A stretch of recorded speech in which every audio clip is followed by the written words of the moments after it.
प्यारे साथी, कैसे हैं आप लोग? उम्मीद करते हैं कि आप लोग मस्त होंगे और स्वस्थ होंगे, आप लोग पढ़ाई में व्यस्त होंगे। ठीक है, तो बाबू रे आज हम लोग क्लास 12 के प्रति बात करने वाले हैं हिंदी। क्या पढ़ेंगे हम लोग? हिंदी पढ़ेंगे क्लास 12। क्लास 12 का यानी दिगंत बुक के प्रति हम लोग कविता पढ़ने वाले हैं। क्या पढ़ने बाबू? यानी हम लोग कविता पढ़ने वाले हैं जो आपका बोर्ड एग्जाम में सवाल पूछेगा। ठीक है ना? तो यहाँ आपका आम पढ़ा रहे हैं आपको सूरदास। क्या पढ़ा रहे बाबू? ये आपको सूरदास पढ़ा रहे हैं। यहाँ से आपका बोर्ड एग्जाम में सवाल एकदम पूछी जाती है। इससे फालतू इतना बता देंगे ना बाबू, ये आपका पूरा सवाल ही बन जाएगा, क्वेश्चन आंसर सारा क्लियर हो जाएगा। ठीक है ना? तो सभी लोग तैयार हो जाइए और आप लोग क्लास को प्लीज करिए शेयर, और हम चलते हैं आप लोग को लेके क्लास के प्रति। ठीक है ना? तो सभी आप लोग ध्यान दीजिएगा, ध्यान दीजिएगा बाबू, ध्यान दीजिएगा।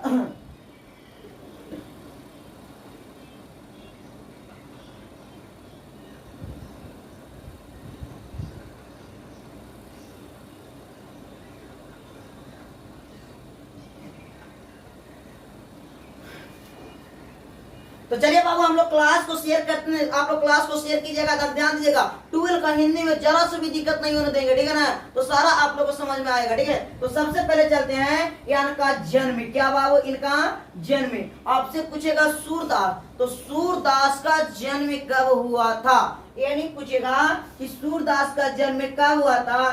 तो 1478 के अनुमानिता में। क्या हुआ था बाबू?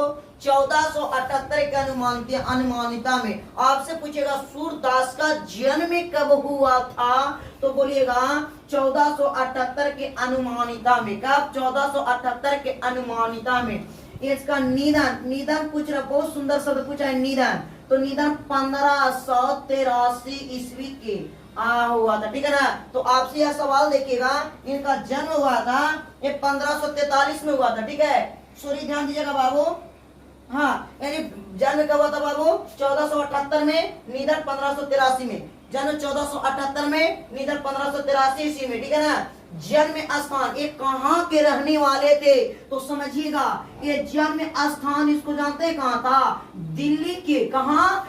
दिल्ली के। ये जन्म स्थान था दिल्ली के, दिल्ली के निकट सी नामक ग्राम पर। दिल्ली के निकट सी नामक ग्राम था। तो आपसे पूछेगा कि इनका जन्म स्थान कहाँ था, तो बोलेगा दिल्ली के निकट, दिल्ली के निकट, दिल्ली के निकट सी नामक ग्राम। कहाँ बाबू? दिल्ली के निकट सी नामक ग्राम। कहाँ जन्म था? दिल्ली के निकट सी नामक ग्राम था। ठीक है ना? अब निवास स्थान, निवास स्थान निवास स्थान क्या था? ब्रज क्षेत्र में क्रमशः गांव घाट वृंदावन एवं पारसोली ग्राम। देखिए सवाल कितना लाजवाब पूछा। पूछा क्या? निवास स्थान ब्रज क्षेत्र में। कहा? ब्रज क्षेत्र में क्रमशः गौ घाट वृंदावन, क्रमशः गौ घाट वृंदावन एवं पारसोलिक ग्राम। कहा बाबू? एक पारसोलिक ग्राम। आ गएगा शिक्षा। अब इनको शिक्षा कहां से प्राप्त हुआ? शिक्षा तो स्व अध्याय द्वारा ज्ञान अर्जन। स्वाध्याय मतलब खुद से ही पढ़कर अपने ज्ञान को अर्जन किए थे, यानी खुद से पढ़ते थे और अपने ज्ञान को अर्जन करिए। और इसके बाद अभिरुचि इनको क्या था? तो सत्संग में अभिरुचि था और कृष्ण भक्ति में। क्या क्या था बाबू? सत्संग में अभिरुचि था और कृष्ण भक्ति में, सत्संग में अभिरुचि था और कृष्ण भक्ति में ये इनका अभिरुचि रही। ठीक है, तो ये आप लोग को और समझ में आ गया होगा। इतना आपको समझ में आ गया इंट्रोडक्शन इनको बारे में। मरण जीवन कब मृत्यु होता कब अब आगे देखेंगे। ठीक है, तो क्या कर रहे हैं? सूरदास निके। क्या बाबू? सूरदास निके पद में। क्या निके हैं?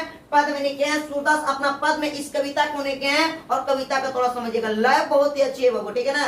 तो लय बहुत अच्छी कविता हम चलते चालू करते हैं। क्या कर रहे हैं? क्या कर रहे हैं कि जगिए ब्रज राज कुंवर कावल कुसुम फूले, कुमुद वृंद संकुचित भय भृंग लता भले भूले, तमचुर खग सुर बनहुत बोलत बनराई, और रवती गो खड़कनी में बचरा हित धाई।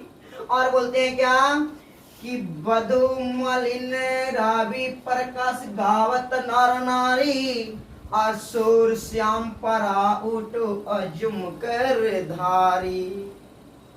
इन्हीं कहने का मतलब इनका होती है, समझिएगा क्या कहते हैं सूरदास से, समझिएगा। कहते हैं कि जगिए ब्रजराज, जगिए ब्रजराज कुंवर कावल कुसुम फूले, कुमुन बिरिंद संकुचित भय भृंगलता बोले। क्या बात बोले हैं सूरदास जी, बड़ा मजेदार बात बोले हैं। बोलते हैं कि जगिए ब्रजराज, सूरदास कहते हैं कृष्ण जी को कि जगिए ब्रजराज। सूरदास ने के इस कविता को कहते हैं कि जगिए ब्रजराज, अरे जगिए, सुबह हो गया, अब तो जगिए। बोलते हैं जगिए यानी उठिए ब्रजराज, उठिए यानी जगिए ब्रजराज कुंवर, जगिए ब्रजराज कुंवर। कौवल मतलब होती है कमल का फूल, कमल का कुसुम मतलब होती है फूल, कमल का फूल फूले, कमल का फूल ऐसे खिल चुकी है, कमल का फूल खिल चुकी है। कुमुद मतलब होता है कमल का छोटा जाति, जो उसके अवृंद मतलब होती है समूह, तो कमल का जो छोटा जाति है उसका उसका समूह संकुचित भय भृंग लता फूले। यानी कहने का मतलब तो जगिए ब्रजराज जगिए, अरे जगिए, सुबह हो गया सुबह, और कमल का जो फूल है ना वो खिल चुकी है, उसकी समूह पूरा निकल चुकी है। संकुचित भय भृंग, बोलते हैं संकुचित भय भृंग, भृंग भ्रमर, भ्रमर लता फूले, सभी लता फूल फूल चुका है। आप जगिए ब्रजराज जगिए। ये किसको कहते हैं? कृष्ण जी को उठा रहे हैं, कृष्ण जी क्या कहते हैं? उठा रहे हैं कि उठिए कृष्ण जी उठिए। ये पंक्ति आपको समझ में आ गया होगा, आई अपडेट, ये आपको पंक्ति समझ में आया होगा, ठीक है ना। आगे समझिएगा, दूसरा पंक्ति में हम तो चलते, ठीक है। क्या करा कि तमचुर कग्र, सही शोर होगा, ठीक है, शोर होगा। क्या करा बाबू कि तमचुर कग्र सोर सुनहुत बोलत बनराई, आरावती गोखरिकनी में बचरा हित धाई। बोलते हैं कि तमचुर कग्र सोर सुनहु, अरे सुबह हो गया ब्रजराज जगिए, अरे सुबह हो गया जगिए। क्योंकि तमचुर मतलब होती है क्या? मुर्गा, तमचुर मतलब मुर्गा, खाग मतलब पाची, शोर मतलब शोर कर रहा, सुनहु अरे सुनिए, अरे जगिए ब्रजराज जगिए, सुबह हो गया है, जगिए ब्रजराज जगिए, सुबह हो गया है। मुर्गा सुबह सुबह बोलता तो लोग समझ जाते हैं कि सुबह हो गया है, तो ही कहते हैं मुर्गा बोल रहा है जगिए ब्रजराज जगिए। खाग शोर, खाग मतलब होती है पक्षी भी चाय चाय चाय चाय च्यू च्यू कर रही है, शोर कर रहा है, शोर सुनहु वो का बोलत बन रहा है, पक्षी और मुर्गा क्या कर रहा? बनरा रहा है। जगिए ब्रजराज जगिए, सुबह हो गया है। ये किसने कहते हैं? ये सूरदास जी लिखे हैं कविता को, ठीक है। आगे क्या करा? रावती गोखरिकनी में बचरा हितदाई। दूसरा का पंक्ति में क्या कहते हैं कि तमचुर का शेर सुनो तो बोलत बन रही, सुबह हो गया है, मुर्गा बोल रहा है, पक्षी बोल रही है, अरे उठिए ब्रजराज उठिए, अरे उठिए, बोलत बन रहा है, सब बन रहा है, सुबह हो गया। रावती को खरिकनी में बचरा ही तदाई, यानी गाय अपने बछड़ा को दूध पिलाने के लिए, गाय अपने बछड़ा को दूध पिलाने के लिए जैसे यहाँ पर रावती राव रहा है, घूम रहा है, पूरा घूम रहा, और गो मतलब गाय खरिकनी में बछड़ा हितदाई, अपना बछड़ा को दूध पिलाने के लिए वो कहाँ जाती है? जहाँ पर कहाँ? गौशाला में दौड़ जाती है बछड़ा, कहला दूध पियावेला किसको? सॉरी, गाय जाता है दौड़ के बछड़ा को दूध पिलाने के लिए, कहाँ? गौशाला में। कहाँ बबुआ? गौशाला की ओर दौड़ पड़ती है। तो आपसे पूछेगा किसकी ओर दौड़ पड़ती है? तो गौशाला के प्रति दौड़ पड़ती है। तो ये कहती है तमचुर खग सुर सुनहुत बोलत बनराई, रावती गोखरिकनी में बछड़ा हितदाई। ठीक है, तो इतना समझ में आया आप लोग के? यानी कहने का मतलब होती है सुबह हो गया भगवान, ए कृष्ण जी सुबह हो गया, मुर्गा बोल रहा है, पक्षी सब जग चुकी है, चांचे कर रही है, सभी बनरा रही है, रावती को खरिकनी, गाय भी खुल कर खरिकनी से दौड़ पड़ी है गौशाला की और बछड़ा के दूध पिलाने के लिए। जगिए ब्रजराज जगिए। इन उठाने की बात बोलते हैं। आगे कहता है क्या कि विदु मलिन रावी प्रकाश गावत नर नारी, आसूर श्याम प्राउटो कर, सूर श्याम प्राता उठो अजुम कर धारी। क्या बोलते हैं कि बधु मालिन रवि, बधु मलिन रवि प्रकाश गावत नर नारी, यानी कहने का मतलब होती है कि वधु मलिन मलिन हो गया है, जगह ब्रजराज पूरा मलिन हो गया, पूरा दीन हो चुकी है। रवि प्रकाश यानी जितना फसल है, यानी रवि प्रकाश गावत नर नारी सब लोग गीत गा रहे हैं। क्या कर रहे हैं बाबू? सभी लोग गीत गा रहे हैं। जगिए ब्रजराज जगिए, सुबह हो गया है। सभी लोग नर नारी गीत गा रहे हैं। सुबह तो लोग सुबह समय में गीत गाते हैं। सूर श्याम प्रातः उठो, प्रातः मतलब सुबह, सूर श्याम प्रातः उठो, प्रातः मतलब होता है सुबह। क्या होती है? सुबह। सुबह उठो, सूर श्याम प्रातः उठो, अजुम कर धारे, तुम अजुम को धारण करो, अपना आसन को धारण करो। ये आप सूरदास ने कृष्ण भगवान को प्रेरित करते हैं उठने के लिए। तो आप लोग ये पंक्ति समझ में आ गया होगा। ये पहला पंक्ति है। क्या पंक्ति? ये पहला पंक्ति है। दूसरा पंक्ति की ओर देखते हैं। दूसरा पंक्ति में क्या कहता है? दूसरा पद में क्या कहा? पहला पद हम लोग पढ़े थे, अब दूसरा पद। क्या पद बाबू? दूसरा पद पढ़ लेंगे, ठीक है। पद हम लोग दूसरा पढ़ने वाले, ठीक है। ध्यान दीजिएगा आप लोग, क्या कहा गया है समझिएगा बात को, ठीक है। तो कहा गया है कि जेवते श्याम नंद की कन्या, बोल रहा है कि जेवते, ध्यान देना, जेवते श्याम नंद की कन्या, कछु खाते कछु धरनी, गिरावत छवि निर्कत नंदरनिया। बड़ी बड़ा बेसन बहु भातीनी, व्यंजन विविध अगनिया, डरत खात लेत अपनो कर, रुचि मांग मानत दही दोनिया। मिश्री दही मक्खन मिश्री, करी मुख नावर छवि धनिया। और बोलते हैं आप पुन खात नंद मुख नावत छो, सो छवि कहत न बनिया। जो रस नंद यशोदा बिलसत सो, नहीं त्यू भुवनिया।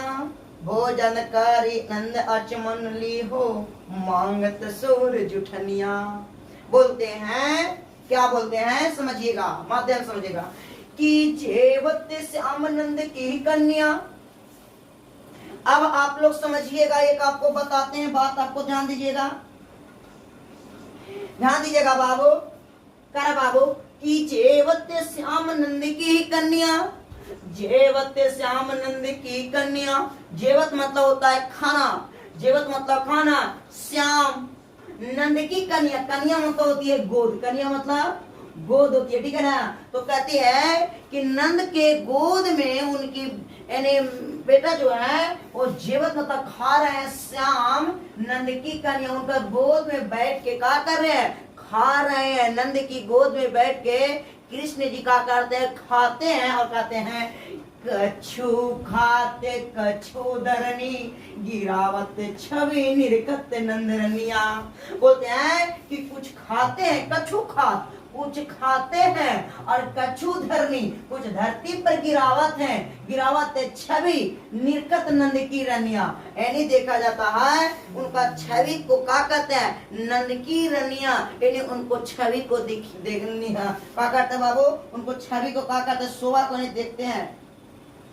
ध्यान दीजिएगा, यानी कहने का मतलब होता है कि कृष्ण भगवान जब खाना खाते हैं तो अपने पिताजी की गोद में बैठ रहते हैं, तो ये कहते हैं कछु खात कुछ खाते हैं, और कछु धरनी कुछ धरती पर गिराते भी हैं। छवि निर्कर उन छवि तो उसको शोभा जो खा रहे थे, लेकिन खाता तो नहीं गिरता, तो इस शोभा को नंद की रनिया यानी वो निरखते हैं। क्या करते हैं बाबू? निरख रहे हैं, उसको देख रहे हैं। यानी कहते हैं बाप रे बाप कितना अच्छा बाबू खाना खा रहा है। आगे सुनिए, बड़ी बड़ा बेसन बहु भातीनी, व्यंजन विधि विविध अगनिया। बोलते हैं कि बड़ी बेसन बड़ी बड़ा बेसन, बहुत मनी मतलब ले लिए हैं, बड़ी बड़ा बेसन भी है, और बहुवचन यानी बहुत मनी व्यंजन ले लिए हैं। कहा बहुत मनी खाने के लिए बहुत मनी ले लिए हैं, और व्यंजन विविध अगनिया यानी यहाँ पर वो अगना में बैठ जाते हैं, और क्या करते हैं? बैठ के चुपचाप आराम से भोजन को करते हैं। आगे बोलते हैं डरते खात लेते अपनों कर, रुचि मानते दही दोनिया। बोलते हैं डारत खाते लेते अपनों कर, वो खाते हैं कृष्ण भगवान वो खाते हैं और कहा जाता है और कहते हैं रुचि माना तो दही दुनिया, वो दही का दोनी मांगते उनको रुचि क्या था खाने के लिए, तो दही का दोनी था, यानी दही का दोनी खाने को उनका रुचि था। तो ही बोलते हैं कि डारत कत लेते अपनों कर, डारत लेते कत अपनों कर रुचि मानत दही दुनिया, और दही का दोनी मांगते हैं खाने के लिए। इसको रुचि में क्या था, दही का दोनी, दही खाने के लिए मांग रहे हैं और कहते हैं मिश्री मिश्री दही मक्खन मिश्रित करी मुकनावत छवि धनिया। बोलते हैं मिश्री दही मक्खन, मिश्री दही मिला लेते हैं उसमें, और मिश्री दही मक्खन मिश्रित करी मुख नावत छवि धनिया, यानी कहने का मतलब होती है बाबू यानी धन्य, उनका छवि को देख के बड़ा नहीं किया जा रहा, धन्य हो भगवान, धन्य उनका छवि को जब देखते हैं तो ही कहते हैं मिश्री दही ना ना ना कहता है मिश्री दही माखन, मिश्री दही माखन मिश्रित करी मिला लेते हैं और मुख में जब नाते हैं तो छवि उनका शोभा इतना धन्य हुआ भगवान, धन्य हो शोभा धन्य लगती है, ठीक है ना। और कहते हैं आपुन खात नंद मुख नावत, आपुन खात नंद मुख नावत तो सो छवि कहाँ तना बनिया, यानी अपने खा रहे कृष्ण जी और अपने पिताजी नंद भगवान के मुंह में भी कुछ डाल दे रहा है कि लीजिए खाइए आप भी, यानी कहते हैं आपुन खात नंद मुख नावत, आपुन खात नंद मुख नावत छो छवि सो छवि कहत न बनिया। बोलते हैं आपुत खात नंद, आपुन आपुन खात नंद मुख, अपने खाते हैं नंद के मुंह को भी डालते हैं, नावत तो सो छवि कहत ना बनिया, यानी कहने का मतलब होती है बाबू, ध्यान दीजिएगा बाबू, यानी कहने की मतलब होती है, यानी कहने की मतलब होती है कि अपने खाना तो कभी करते हैं, अपने पिताजी के भी खाना खिलाते हैं, ठीक है ना, और मुख नावा तो सो छवि बनिया, यानी उसको छवि को देखते, उनको शोभा को देखते हैं, क्या दृश्य, क्या अपने पिताजी को मुंह में खाना क्या रहे हैं, वही कहते हैं जो रस नंद सोदा बिल सत्य सो नहीं तिहु भुवनिया। बोलते हैं जो रस, रस मतलब आनंद, रस मतलब आनंद, जो आनंद, जो आनंद, जो मतलब मजा नंद यशोदा बिलसत दोनों को मिल रहा है भगवान ने कृष्ण से, सो नहीं तिहु भुवनिया, अगर हमको ऐसा मिल जाए तीनों लोक में हमको ऐसा अति नहीं मिलेगा, इसलिए कृष्ण भगवान को कहते हैं कौन, यानी सूरदास कहते हैं कि सो रस नंद यशोदा बिलसत, सो रस नंद यशोदा बिलसत, यानी बिलस रहे हैं भगवान, यानी कहते हैं सो रस, रस मतलब होती क्या, यानी मजा, यानी जो मजा, जो उनका मजा आ रहा है नंद भगवान और यशोदा माँ के साथ यानी बिलस रहे हैं, सो नहीं तिहु तिहु भुवनिया, यानी कहने का मतलब होता है तीनों लोक में नहीं ऐसा हमको सुख मिल सकता है जो हमसे कृष्ण भगवान के गोद में बैठ के जो हमको उसने वो बैठेंगे और उनके सामने जो हमको मिल सकता है, जो खुशी मिल सकता है, तीनों लोक में नहीं मिल सकते हैं। भोजन करी ना तो भोजन करी नंद अचमन लियो, भोजन करी नंद अचमन लियो मांगत सुर जुटनिया, यानी नंद भगवान भोजन कर रहे हैं और सूर्य भगवान क्या कर रहे हैं, झूठा मांग रहे हैं। क्या मांगते हैं, झूठा, यानी खुला करते हैं ना तो उसको झूठो ही मांगते हैं सूर्य भगवान, क्योंकि झूठो भी दे दीजिए भगवान, हमें झूठो दे दीजिए, तो ही कहते हैं भोजन करी नंद अचमन लियो, भोजन करी नंद अचमन लियो, जब अचमन लेते हैं तो मांगत सूर्य जुटनिया, सूर्य भगवान क्या, सूरदास क्या कहते हैं, झूठा मांगते हैं। तो बाबू आप लोग ये दूसरा पंक्ति आपको समाप्त हो गया, ठीक है ना। तो कैसा लगा एक बार जरूर आप लोग कमेंट बॉक्स में कमेंट कीजिए, आप लोग बताइएगा हिंदी में आपको कहाँ पर दिक्कत हुआ, आप एक बार जरूर कमेंट बॉक्स में कमेंट कीजिएगा। सारा आप लोग को टूअर का जो भी सवाल पूछेगा आपका बोर्ड एग्जाम में A to Z आप कम तक लाएगा बाबू, ठीक है ना। सारा व्याकरण का भी बनाएगा वीडियो और कविता का वीडियो है, तो पूरा आप लोग को पढ़ाएंगे। आप लोग क्लास को शेयर कीजिएगा, आप लोग लाइक और सब्सक्राइब करिएगा ताकि सभी वीडियो आप लोग के पास पहुंच पाए। तो फिर मिलता है बाबू आपसे अगला क्लास में, ओके।